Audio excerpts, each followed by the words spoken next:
инак бозиҳои ниҳоии лиги чемпионои осиё ҳафтаи гузашта ҷамъбаст гардид ва имрӯз дастаҳо ба бозиҳои нимниҳоӣ мераванд. баъди он ки дастаи истиқлоли душанбе аз персиполиси эрон дар майдонаш мағлуб шуд, ҳамагии ҳунарнамоии ин дастаро дар баробари Алҳилоли Арабистони Саудӣ интизор будем. Алҳилол баъди иштибоҳҳояш дар бозиҳои гурӯҳӣ ки аз истиқлоли Тоҷикистон шикаст хӯрда буд, дигар бар роҳи росту ҳамвори бехато қадам ниҳода дуввумин дастаи Эронро мувоҷиҳаи шикаст гардонид. манзур намоед. дастаи Алҳилоли Арабистони Саудӣ дар мадори ин бозиҳо аллакай боз як дастаи дигари Эрон истиқлолро бо ҳисоби 2-0 дар вохӯриҳои 8-1 ниҳоӣ шикаст дода буд ва ҳоло дар вохӯрии 4-1 ниҳоӣ Персиполис бар он ҳолате буд ки бояд қассосро аз дастаи Алҳилол мегирифт ва ба бохти дастаи истиқлол ҷавоб мегаронид. Аммо футболбозони дастаи Алҳилол дар ин рӯз ҳам бисёр бозии ҷолиб ва зебо нишон доданд.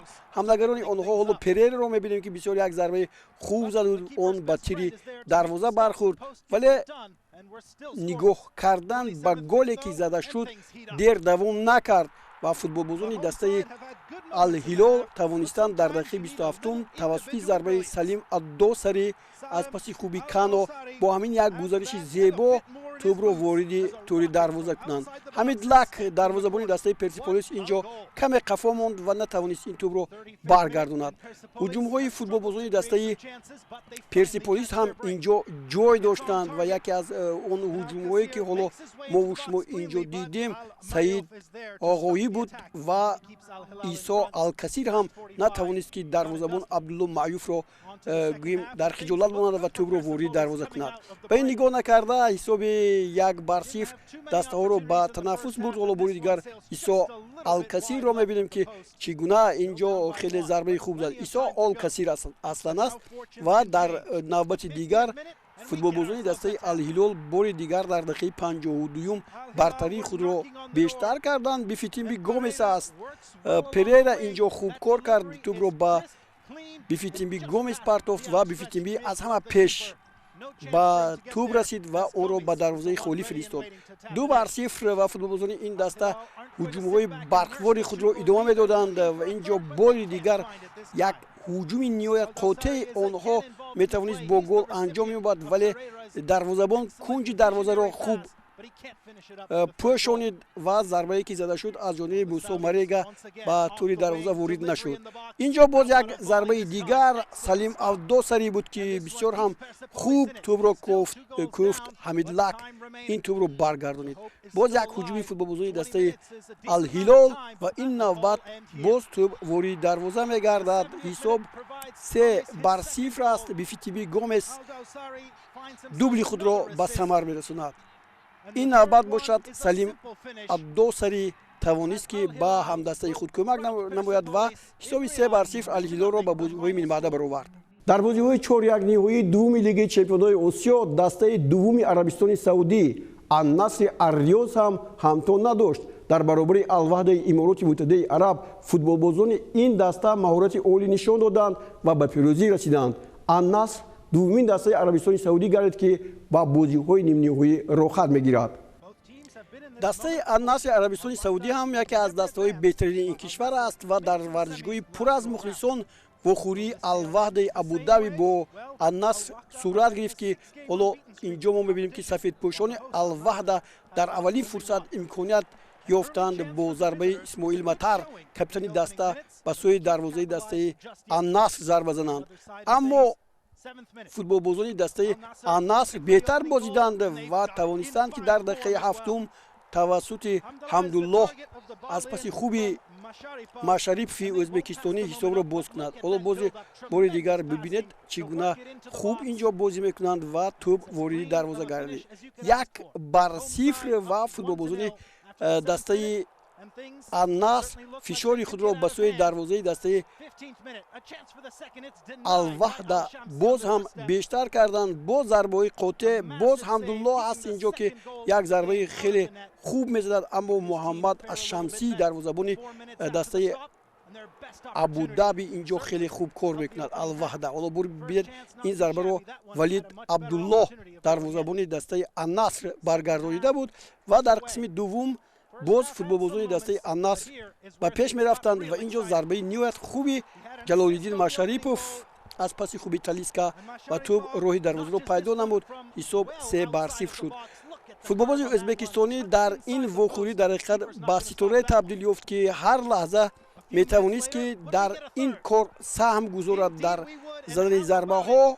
Инҷо ҳоло Абдулфаттоҳ Асирӣ голи сеюми дастаи Ан-Насрро ба самар расонид ва боз ҳоло навбати он мерасад, ки чӣ гуна футболбози ӯзбекистонӣ Ҷалолиддин Машарипов аз худ маҳорати зебо нишон медиҳад. Ин ҳамон Машарипов аст ва аз дур зарба мезанад.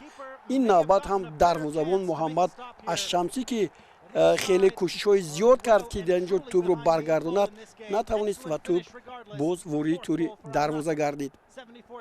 ҳуҷумҳо зиёд буданд ва ин ҷо як ҳуҷуми дигари футболбозони дастаи Ан-Наср Сами Ан-Наҷӣ тавонист ин бозингар ҳам тӯбро ворidi тӯри дарвоза кунад. ҳолати ғайрибозӣ ин ҷо набуд ва дар натиҷа тавре мо мебинем ин ҷо мухлисони ниҳоят зиёди дастаи Ан-Наср пирӯзии ин дастаро хоҳон буданд ва ин бо ҳамон зарбаи охирине, ки Исмоил Матар капитани дастаи Ал-Ваҳдаи Абу-Даби буд, як тӯбро ба самар расонид. ҳисоб 5-1 шуд ва Ан-Наср ҳам ба бозиҳои нимниҳоӣ меравад.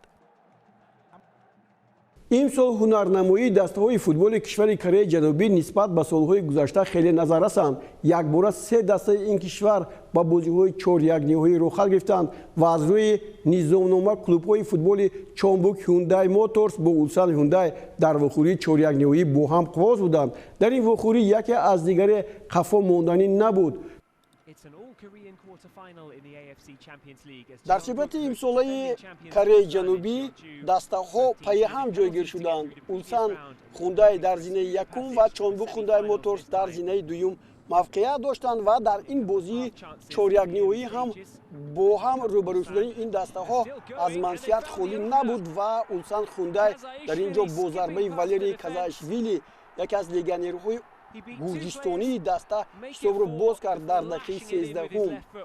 футболбозони ин даста бубинед маҳорати фардии Валерийро, ки чӣ гуна хуб аз муҳофизатгарон халос шуд ва тӯбро ворidi дарвоза кард. ҳуҷуми ҷавобии Чонбук Hyundai Motors дер давом накард. баъди 6 дақиқа футболбозони ин даста тавонистанд Гю Вон Ханро бо дарвозабон рӯбарӯ баронанд. Чо Хёну ва Чо Хёну ин тӯбро баргардонид натавонист. ҳисоб баробар шуд 1-1. ҳисоби 1-1 ҳам дер давом накард. футболбозони дастаи Улсан Hyundai тавассути голи Юн Иллок дар дақиқаи охири қисми аввал ба сафи пеш баромаданд ва бо ҳисоби 2-1 қисми аввалро ба нафъи худ анҷом доданд. ҳоло бубинед ин ҳамон тӯбе, ки зада шуд бо ҳисоби 1-2. Улсан Hyundai бо пешсафиаш ҷамъбаст кард, тавре гуфтем қисми аввалро ва ба бозӣ ба қисми дуюм омаданд. дақиқаи 48 аст. Кунимото ҳисобро аз нав баробар мекунад. як бозии муҷаллои хеле баробари ин дастаҳо ба чашм расид ва қисми дуввум ҳам тамом шуд, қисми севуму чорум ҳам дар ҷараён буд ва дар он ҳоле, ки мо гуфтем ба зарбаҳои пеналти дар ин мадор ин дастаҳо Чонбук Hyundai Motors бо Улсан Hyundai ҳам дар як бозӣ бо Патум Юнайтед ба задани зарбаҳои пеналти рафтанд. аммо дар ин ҷо голи сеюмро Ли Донг Кюнг дар дақиқаи 101 ворidi тӯри дарвозаи Чонбук Hyundai Motors кард ва ин тӯби задашуда тақдири рохатро ба бозиҳои нимниҳоӣ ҳал кард. ҳоло мо ин зарбаро дидем, ки аз масофаи дур буд. Ли Донг Кюнг Юн ин ҷо тӯбро ба ӯ хуб партофт ва бо пои чап аз масофаи дур кунҷи дарвоза ба нишон гирифта шуд ва тӯб ворidi тӯри дарвоза гардид. ин голи охирин буд ва футболбозони Чонбук Hyundai кӯшиши зиёд карданд, вале ба муваффақият ноил нашуданд. аз ҷумла ин зарбаро ки дидем ҳоло натиҷаи набахшид. пас Улсан Hyundai ба бозиҳои ниҳоӣ рохат гирифт. дастаи сеюми Кореяи Ҷанубӣ Похан Steelers бо ҳарифи пурқуввати худ Нагоя Грампус аз Ҷопон ворidi майдон шуд. اینجا هم کореagی ها نشان دادند که حالا آنها در شرق آسیا از بهترین هایند و به پوهنگ میسر گردید که 100 گرمپس رو شکند. پوهان ستیلرز در موسم امسالی فوتبال کره جنوبی زینه هفتم رو اشغال کرد، اما هنرنماییش در بازی‌های لیگ قهرمانان آسیا خوب بود. دقیقه 70 سیونگ مالی از پس خوب شین با دروازه‌بان تقریبا 1-1 برآمد و ضربه زد وارد توری دروازه کرد و این دسته هم با بازی‌های نیم نهایی را خط گرفت. با همین ترتیب با بازی‌های نیم نهایی لیگ قهرمانان آسیا دو دسته از عربستان سعودی الهلال و النصر و دو دسته دیگر از کره جنوبی اولسان هوندای و پوهان ستیلرز را خط گرفتند. امروز بازی اولی نیم نهایی با شرکت النصر و الهلال در دل شب برگزار می شود. بازی اولسان و پوهانگ 20 اکتبر گذرانیده خواهد شد. این بازی ها را شما می توانید توسط تلویزیون ورزش و فوتبال منظور نمایید. دوستان گرامی، در همین جا برنامه نوبتی فوتبال آسیا را به انجام می رسانیم. مقصد ما ترغیب فوتبال آسیا و کشورهای این منطقه است. باقی سربلندی و پیروزی شما آرزوی ماست. خود را احتیاط کنید. خیر.